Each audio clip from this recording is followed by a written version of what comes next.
নমস্কাৰ study with পিপললৈ পুনৰবাৰ স্বাগতম জনাইছোঁ। আজি আমি অসম হিষ্ট্ৰীৰ ছেকেণ্ড পাৰ্টটো আগবঢ়াম। প্ৰথম পাৰ্ট এটা আমি আগবঢ়াইছিলোঁ, যিটো আমি কুৱেশ্যন এণ্ড এনচাৰ আগবঢ়াইছিলোঁ। আজি এই পাৰ্টটো ডেছক্ৰিপটিভ হ'ব। ইয়াৰ পিছত কেইবাটাও ডেছক্ৰিপটিভ পাৰ্ট আহিব, য'ত আমি অসমৰ বিষয়ে, অসমৰ ইতিহাসৰ বিষয়ে সবিশেষ আলোচনা কৰিম। গতিকে আপোনালোকে যাতে মিছ নকৰে, তাৰ বাবে আপোনালোকে চেনেলটো ছাবস্ক্ৰাইব কৰি ল'ব। আমি একাদিক্ৰমে ভিডিঅ'সমূহ আগবঢ়াই যাম। গতিকে আহক আজি ভিডিঅ'টো আৰম্ভ কৰোঁ। অসমৰ ইতিহাস বুলি ক'লে অসমৰ ইতিহাসক তিনিটা ভাগত ভাগ কৰিব পাৰি। প্ৰথমটো হ'ল এনচিয়েণ্ট আছাম হিষ্ট্ৰী, ছেকেণ্ডটো হ'ল মেডিয়েভেল আছাম হিষ্ট্ৰী, থাৰ্ডটো হ'ল মডাৰ্ণ আছাম হিষ্ট্ৰী। এই যি এনচিয়েণ্ট আছাম হিষ্ট্ৰী, তাক অসমৰ যি মাইথলজিকেল পিৰিয়ড তাৰ পৰা 1200 খ্ৰীষ্টাব্দলৈকে ধৰা হয়। আৰু যি মেডিয়েভেল আছাম, সেইটো 1200 খ্ৰীষ্টাব্দৰ পৰা 1826 ব্ৰিটিছৰ আগমনলৈকে ধৰা হয়। আৰু থাৰ্ড পাৰ্টটো হ'ল মডাৰ্ণ আছাম হিষ্ট্ৰী, সেইটো 1826 পৰা 1947 চনলৈকে ধৰা হয়। এইটো মনত ৰাখিব। প্ৰথম আমি আৰম্ভ কৰিম এনচিয়েণ্ট হিষ্ট্ৰীৰ পৰাই, ঠিক আছে। এনচিয়েণ্ট হিষ্ট্ৰীৰ 3-4টা ভিডিঅ' আহিব, তাৰপিছত মেডিয়েভেল আছাম হিষ্ট্ৰী, তাৰপিছত মডাৰ্ণ আছাম হিষ্ট্ৰী। আমি হিষ্ট্ৰী ইতিহাস অধ্যয়নৰ কাৰণে আমাক সমলৰ প্ৰয়োজন, চ'ৰ্চৰ প্ৰয়োজন। এতিয়া আমি প্ৰথমে জানি লওঁ আহক এনচিয়েণ্ট আছাম হিষ্ট্ৰীৰ চ'ৰ্চসমূহ কি কি। প্ৰথমটো হ'ল আৰ্কিঅলজিকেল চ'ৰ্চ, অৰ্থাৎ প্ৰত্নতান্ত্ৰিক। আৰ্কিঅলজিকেল চ'ৰ্চসমূহ কি বুলি ক'লে আমি ক'ব লাগিব ৰিমেইন অফ টেম্পল, মন্দিৰৰ ভগ্নাংশ, ভাস্কৰ্য আৰু কপাৰ প্লেট, এই যিখিনি তাম্ৰলিপি বা তাম্ৰফলি সেইখিনি। তাৰপিছত আমাৰ চ'ৰ্চ হ'ল এপিগ্ৰাফি, যি কপাৰ প্লেট বা তাম্ৰলিপিত যি লিখিত খোদিত থাকে সেইসমূহ, যেনেকৈ শিলালিপিত খোদিত সেইসমূহ, যেনেকৈ বিভিন্ন পিলাৰ্ছ পোৱা যায়, বিভিন্ন গুহাত লিখা পোৱা যায় আৰু মন্দিৰৰ বেৰত লিখা পোৱা যায়, সেইসমূহ সমলৰ পৰা আমি অসমৰ ইতিহাসৰ বিষয়ে জানিব পাৰোঁ। অসমত বিশেষকৈ এই যিখিনি উদ্ধাৰ কৰা হৈছে তাম্ৰফলি, শিলালিপি বা গুহাত খোদিত বা এনেকৈ পাথৰত খোদিত, শিলত খোদিত, সেইসমূহ সংস্কৃত ভাষাত লিখা হৈছে। আৰু স্ক্ৰিপ্টটো হ'ল, যিখিনি বৰ্ণমালা ইউজ কৰিছে সেইখিনি হ'ল দেৱনাগৰী আৰু উত্তৰ ভাৰতীয় যিটো ব্ৰাহ্মী স্ক্ৰিপ্ট সেইটো। ইয়াত যিখিনি ডেট দিয়া আছে সেই ডেটসমূহ হ'ল গুপ্তা যুগৰ আৰু চাকা যুগৰ। আৰু মেক্সিমাম যিখিনি উদ্ধাৰ হৈছে তাত এই ডেটসমূহ উদ্ধাৰ কৰা হোৱা নাই। গম পোৱা নাযায় যে এইখিনি কোনজন ৰজাৰ বা কোনটো যুগৰ, কেতিয়া এইখিনি লিখিত বা খোদিত কৰি জাৰি কৰা হৈছিল, ঠিক আছে। সাহিত্য কথালৈ ক'বলৈ গ'লে আমি ক'ব লাগিব ধৰ্মীয় শাস্ত্ৰসমূহ আৰু ধ্ৰুপদী লিখাসমূহ। ধৰ্মীয় শাস্ত্ৰ বুলি ক'লে ক'ব লাগিব বেদ, এপিক, পুৰাণ, বুদ্ধিষ্ট লিটাৰেচাৰ, বৌদ্ধ ধৰ্মীয় যিখিনি গ্ৰন্থসমূহ, তাৰ পৰা আমি অসমৰ যি এনচিয়েণ্ট হিষ্ট্ৰী বা অসমৰ যি পুৰণি ইতিহাস তাৰ বিষয়ে জানিব পাৰোঁ। ধ্ৰুপদী সাহিত্য বুলি ক'লে অৰ্থশাস্ত্ৰ, কালিদাসৰ যিখিনি কিতাপ, হৰ্ষচৰিত, সৰগৰী সংবাদ ইত্যাদিৰ পৰা আমি জানিব পৰা যায়। সেইদৰে বিদেশী কিছুমান লেখাৰ পৰা অসমৰ কথা উল্লেখ গম পায়, যিখিনি পুৰণি অসম তাৰ বিষয়ে যিখিনি উল্লেখ আছে সেইখিনি হ'ল হিউৱেন চাঙৰ চিউকি আৰু চুংহুৰ কিছুমান লেখাৰ পৰা এই অসমৰ কথা জানিব পাৰি। তাৰে ভিতৰত কিছুমান উল্লেখযোগ্য এপিগ্ৰাফিক চ'ৰ্চ, কিছুমান ইনস্ক্ৰিপশ্যন উদ্ধাৰ কৰা হৈছে, যিখিনি এনচিয়েণ্ট আছামৰ যুগতে জাৰি কৰা হৈছিল। সেইসমূহ মেইনলি আমি লিষ্ট এখন দিয়া হৈছে, সেইখনত উল্লেখ আছে। আপোনালোকে এইখিনি আমাৰ টেলিগ্ৰাম চেনেলটোতো পাই যাব, তাৰ পৰা এইখিনি আপোনালোকে মনত ৰাখিব। এইখিনি অতি ইম্পৰ্টেণ্ট হয়, ইয়াৰ পৰা কুৱেশ্যন অহা প্ৰায় দেখা যায়। মেইনলি উমাচল ইনস্ক্ৰিপশ্যন, যিখন 5th চেঞ্চুৰী উদ্ধাৰ কৰা হৈছিল, 5th চেঞ্চুৰীৰ হয়, আৰু এইখন নীলাচল পাহাৰত উদ্ধাৰ কৰা হৈছিল। এইখন জাৰি কৰা ৰুলাৰজনৰ নাম হ'ল সুৰেন্দ্ৰ বৰ্মন। তেনেকৈ বৰগংগা, ডুবি, নিধানপুৰ, নালন্দা, তেজপুৰ, হায়ুনথল, পৰ্বতীয়া, কলিয়াবৰ, উত্তৰ বৰবিল, উলুবাৰী, নগাঁও, বৰগাঁও, শুৱালকুছি, কৰাতবাৰী, গুৱাহাটী, গুৱাকুচি, গছতল এনেকৈ বিভিন্ন ধৰণৰ ইনস্ক্ৰিপশ্যন উদ্ধাৰ হৈছে। তাৰসমূহ এখন লিষ্টখন দিয়া আছে, আপোনালোকে মনত ৰাখিব। এনেকৈ কানাই বৰশী বোৱাখন ইম্পৰ্টেণ্ট হয়। এতিয়া কোনখন ইম্পৰ্টেণ্ট, গছতলখন ইম্পৰ্টেণ্ট হয় তেনেকৈ কৈ দিব নোৱাৰি। এইখিনি আপোনালোকে ডেইলি চাই মনত ৰাখিব, ইয়াৰ পৰা যিকোনো আহিব পাৰে। ঠিক আছে। নেক্সট আমি আলোচনা কৰিম যিটো প্ৰাগজ্যোতিষপুৰ। প্ৰাগজ্যোতিষপুৰ নামটোৰ অৰিজিন কি? ইয়াক মেইনলি দুটা থিয়ৰী দিয়া হয় ইতিহাসবিদসকলৰ মতে। সেই দুটাৰ মেইনলি একচেপ্ট কৰা হয়। প্ৰথম থিয়ৰীটো হ'ল ইয়াত এই প্ৰাগজ্যোতিষপুৰ ঠাইখনতে ব্ৰহ্মাই প্ৰথমতে তৰা গণনা কৰিছিল বুলি কালিকা পুৰাণত উল্লেখ আছে, আৰু তাৰ পৰাই ইয়াৰ নাম প্ৰাগজ্যোতিষপুৰ হৈছে বুলি ইতিহাসবিদসকলে বিশ্বাস কৰে। এই প্ৰাগজ্যোতিষপুৰক চিটি অফ ইষ্টাৰ্ণ এষ্ট্ৰলজি বুলিও জনা যায়। ঠিক আছে।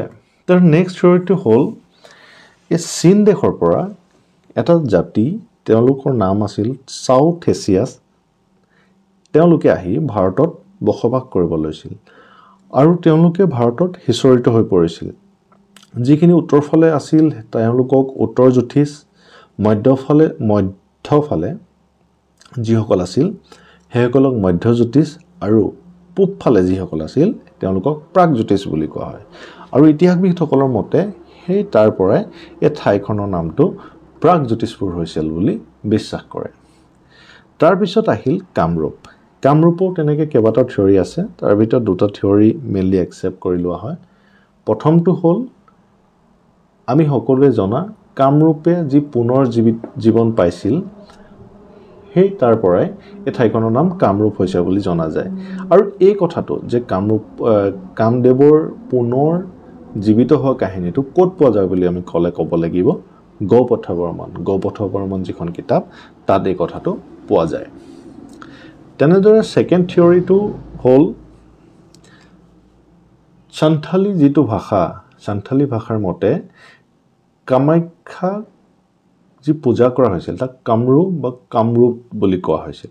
সেই কামৰূ বা কামৰূপ শব্দটোৰ পৰাই এই ঠাইখনৰ নাম কামৰূপা বুলি কোৱা হৈছিল। অৰ্থাৎ কামাখ্যা যি পূজা কৰা হৈছিল তাৰ পৰাই কামৰূপ শব্দটো আহিছিল বুলি কিছুমান ইতিহাসবিদে বিশ্বাস কৰে। ঠিক আছে। তাৰপিছত আহিল অসম নামটো। অসম নামটোৰ কেইবাটা থিয়ৰী আছে, তাৰে মেইনলি তিনিটা থিয়ৰী একচেপ্টেবল হয়, ইতিহাসবিদসকলৰ একচেপ্ট কৰি লৈছে, ইয়াৰ পৰা হ'ব পাৰে বুলি অনুমান কৰিছে। তাৰ প্ৰথম থিয়ৰীটো হ'ল অসম। অসমখন যিহেতু ওখৰা মুখৰা অসমান, তাৰ পৰাই অসমৰ নাম অসম হৈছে বুলি কিছুমান ইতিহাসবিদে বিশ্বাস কৰে। তাৰপিছত আহিল অসম বা অহোম। যেতিয়া আহোমসকল আহিছিল অসমত, তেওঁলোকে এফালৰ পৰা যুদ্ধত জয়ী হৈ আহিছিল, তেওঁলোক আনডিফিটেড আছিল। তেওঁলোকৰ যি এই জয়ী হোৱা তাকে বহুতে অসম বুলি কৈছিল। তাৰ পৰাই লাহে লাহে এই অসমৰ নাম অসম হৈছে বুলি কিছুমান ইতিহাসবিদে বিশ্বাস কৰে। তাৰ পৰা আৰু এটা থিয়ৰী আছে, বড়োসকলৰ এটা শব্দ হচম। এই হচম মানে বড়ো ভাষাত ল'লেণ্ড, অৰ্থাৎ যি তলৰ মাটি। যিহেতু অসমখন পাহাৰে আগুৰা আৰু এই মাজভাগ অসমৰ যি অঞ্চল, সেই অঞ্চলটো অলপ নিম্ন অঞ্চল আছিল। তাৰ ফলত এই অঞ্চলটোক তেওঁলোকে হচম বুলি কৈছিল আৰু কালক্ৰমত এইটো অসম হ'ল বুলি ইতিহাসবিদসকলে বিশ্বাস কৰে। এই থিয়ৰী তিনিটা মনত ৰাখিব। ঠিক আছে। তাৰপিছত আহিলে আদিম যুগত যি কামৰূপ আছিল, এই কামৰূপৰ ভাগসমূহ। মেইনলি কামৰূপক চাৰিটা ভাগ কৰা হৈছিল। সৰগৰী সংবাদৰ মতে এই চাৰিটা পীঠ বা ভাগ হ'ল ৰত্নপীঠ, কামপীঠ, স্বৰ্ণপীঠ আৰু সৌমাৰপীঠ। এইটো মনত ৰাখিব, ৰত্নপীঠটো একেবাৰে পশ্চিম অঞ্চলত আছে, তাৰপিছত কামপীঠ, তাৰপিছত স্বৰ্ণপীঠ, তাৰপিছত সৌমাৰপীঠ। সৌমাৰপীঠ আটাইতকৈ পূব অংশত আছে। এই প্ৰশ্নটো অহা দেখা যায়, গতিকে মনত ৰাখিব। আৰু সেই একেদৰে য়োগিনী তন্ত্ৰত এই যি অসমৰ ভাগ বা কামৰূপৰ ভাগ 4টা ৰত্নপীঠ, ভদ্ৰপীঠ, সৌমাৰপীঠ আৰু কামপীঠ বুলি উল্লেখ আছে। যিটো স্বৰ্ণপীঠ হেতু য়োগিনীতন্ত্ৰ ভদ্ৰপীঠ বুলি কৈছে। খেলি মেলি আছে। এইটো সৰগৰি সম্বাদৰ মতে এইটো আৰু য়োগিনীতন্ত্ৰৰ মতে এইটো। হেতু কাৰণে এইটো মনত ৰাখিব। এইটো পৰীক্ষাত কেতিয়াবা খেলি মেলি কৰি সুধিব পাৰে। ঠিক আছে? সৰগৰিৰ সংবাদৰ মতে ৰত্নপীঠ, কামপীঠ, স্বৰ্ণপীঠ, সৌমাৰপীঠ আৰু য়োগিনীতন্ত্ৰৰ মতে ৰত্নপীঠ, ভদ্ৰপীঠ, সৌমাৰপীঠ আৰু কামপীঠ। ঠিক আছে? এইটো মনত ৰাখিব।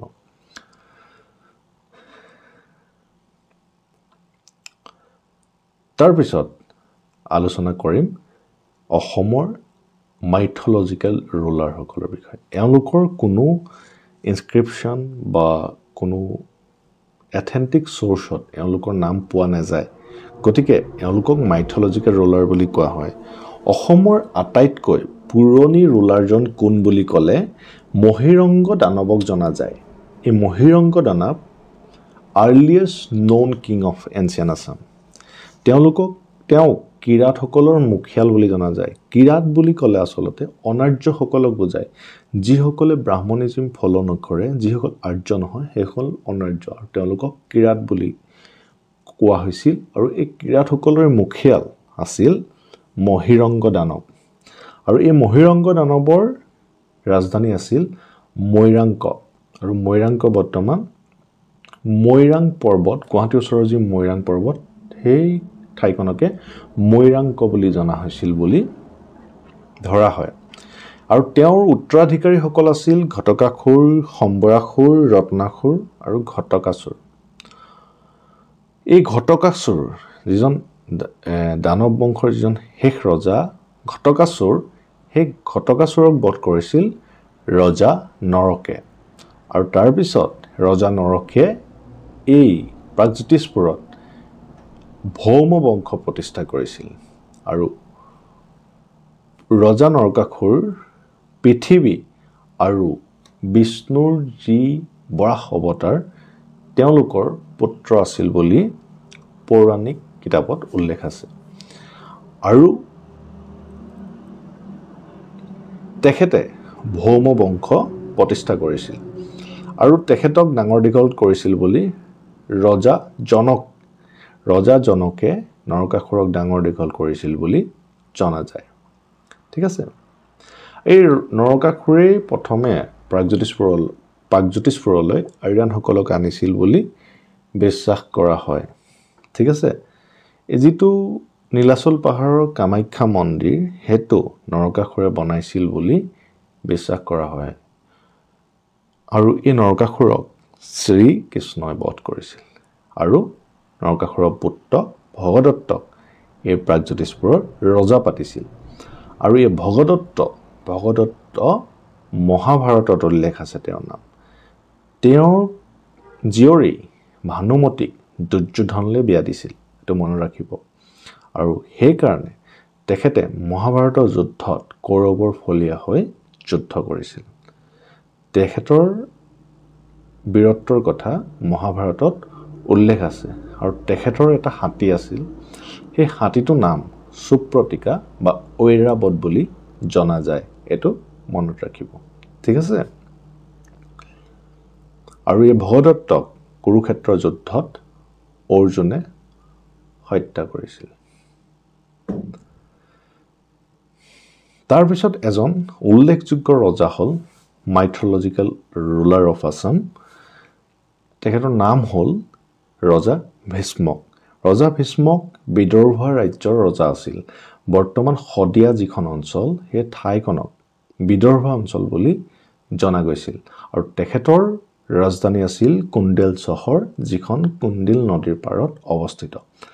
ভীষ্মক ৰজাৰ এগৰাকী জীয়ৰী আছিল। তেওঁৰ বিয়া হৈছিল শ্ৰীকৃষ্ণৰ সৈতে। প্ৰথমে তেখেতে শ্ৰীকৃষ্ণলৈ বিয়া দিব খোজা নাছিল। এই শ্ৰীকৃষ্ণক আহি বাকী যি ৰজাসকলক হৰুৱাই ৰুক্মিণীক পলুৱাই লৈ গৈছিল। বৰ্তমান অসমৰ যি চুতীয়া জাতি, তেখেতে এই ভীষ্মক ৰজাৰ বংশৰ বুলি নিজকে দাবী কৰে ঠিক আছে তাৰ পিছৰ এজন উল্লেখযোগ্য ৰজা হ'ল বানাসুৰ বানাসুৰৰ ৰাজধানী আছিল শোণিতপুৰ তেখেতে মহাভৈৰৱ মন্দিৰটো বনাইছিল বুলি জনা যায় তেখেতৰ এগৰাকী জীয়েক আছিল জীয়েকৰ নাম আছিল উষা উষাই এদিন সপোনত অনিৰুদ্ধক দেখিছিল আৰু উষাৰ এগৰাকী বান্ধৱী আছিল তাইৰ নাম আছিল চিত্ৰলেখা চিত্ৰলেখাই যাদুকৰী বিদ্যা জানিছিল তেওঁ যাদুকৰী বিদ্যাৰ জৰিয়তে সেই অনিৰুদ্ধৰ ছবি আঁকি উষাক দেখুৱাইছিল আৰু তাৰ পিছত ৰাতি শুই থাকোতে অনিৰুদ্ধক উষাই এই যি চিত্ৰলেখাই গৈ তেওঁ শুই থকাৰ পৰাই বিছনাৰ সৈতে লৈ আহি উষাৰ লগত বিয়া পতাই দিছিল আৰু সেই কথা বানাসুৰে গম নোপোৱাকৈ হৈছিল তাৰ ফলত বানাসুৰে উষা আৰু অনিৰুদ্ধক বন্দী কৰি অগ্নিগড়ত ভৰাই থৈছিল আৰু তাৰ পিছতে শ্ৰীকৃষ্ণ এই অনিৰুদ্ধ আছিল শ্ৰীকৃষ্ণৰ নাতিনীয়েক আৰু এই শ্ৰীকৃষ্ণই আহি বানাসুৰৰ লগত যুদ্ধ কৰিছিল আৰু বানাসুৰ আছপেলাই শিৱৰ ভক্ত বানাসুৰ শিৱৰ ভক্ত আছিল আৰু সেই শিৱৰ ভক্ত হোৱাৰ কাৰণে শিৱয়ে বানাসুৰক এই যুদ্ধত সহায় কৰিছিল আৰু এই যুদ্ধ হৰিহৰৰ যুদ্ধ বুলি কোৱা হয় আৰু এই হৰিহৰৰ যুদ্ধত তেজৰ নৈ বৈ গৈছিল আৰু সেই কাৰণে এই ঠাইখনৰ নাম শোণিতপুৰ হৈছিল ঠিক আছে আৰু এই বানাসুৰৰ এজন নাতিনীয়েক আছিল তেওঁৰ নাম আছিল ভালুক আৰু এই ভালুকৰ ৰাজধানী আছিল ভালুকপুং আৰু যি অৰুণাচলৰ বৰ্তমান যি আকা জাতি এই আকা জাতিয়ে নিজকে ভালুকৰ ডিসেন্ডেন্ট বুলি দাবী কৰে সেইটো মনত ৰাখিব ঠিক আছে আজিলে অসমৰ ইতিহাসৰ ইয়াতে সামৰণি মাৰিছো নেক্সট আমি সিৰিজ আগবঢ়াই থাকিম আপোনালোকে চেনেলটো সাবস্ক্ৰাইব কৰি ল'ব যাতে আমাৰ ভিডিঅ'সমূহ মিছ নকৰে গতিকে আজিলে